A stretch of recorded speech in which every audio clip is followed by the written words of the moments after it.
নমস্কার, আমার নাম সঙ্গীতা গুপ্ত।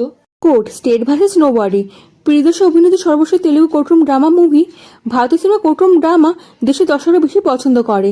বিশেষ করে সিনেমার মধ্যে গুরুত্বপূর্ণ সামাজিক বার্তা বহন করে, দর্শকরা বেশি অনুপ্রেরণা পায়। Court state versus nobody Telugu movie with English subtitle. Movie কেমন হলো, কেন এত পছন্দ করছে লোকে, কেন এত পজিটিভ রেসপন্স রেটিং পাচ্ছে?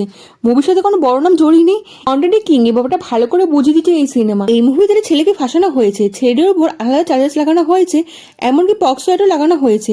এই অভিযোগগুলো কতটা সত্যি, কতটা মিথ্যে জানতে গেলে কোর্টের ফয়সালার উপর নির্ভর করতে হবে। যে গ্র্যান্ড লেভেলের সিনেমা বানানো হয়েছে, র অ্যাক্টিংয়ের সাথে এত কনভিন্সিং লাগবে, আপনি ছেলেটির কষ্ট এবং টেনশন ফিল করতে পারবেন।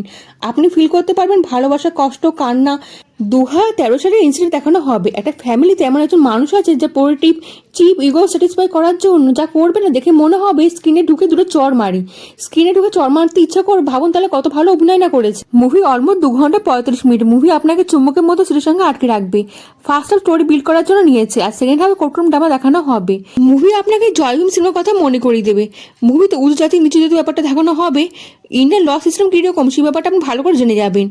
এখানে একটা টিনেজ লাভ স্টোরি দেখানো হবে, যা এখন দেখাই যায় না। নেগেটিভের মধ্যে হলো একটু পেরিটেবল গল্প লাগবে, মনে হবে 3-4টে সিনেমার গল্প একসঙ্গে দেখানো হচ্ছে। যখন এই সিনেমা দেখতে যাবেন পছন্দ হবে না, এটা হতেই পারে না। মুভিতে হিন্দিতে নেই, কিন্তু সাবটাইটেল আছে, দেখতে অসুবিধা হবে না। মুভিকে 5-4 স্টার দিলাম। মুভিতে ভালগার কোনো সিন নেই, ফ্যামিলির সঙ্গে দেখতে পারেন এমন সিনেমা তৈরি করে দেওয়া হয়েছে। মাঝে মাঝে আপনার মনে হবে অভিনেত্রীর ডায়লগ বলতে গিয়ে সীমা অতিক্রম করে গেছে। কেমন লাগলো আপনার ভিডিওটা কমেন্টে জানাতে কিন্তু ভুলবেন না। লাইক ও সাবস্ক্রাইব করে দেবেন, দেশ বিদেশ বন্ধুর সঙ্গে ছড়িয়ে দেবেন। দেখা হচ্ছে পরবর্তী ভিডিওতে, ভালো থাকবেন।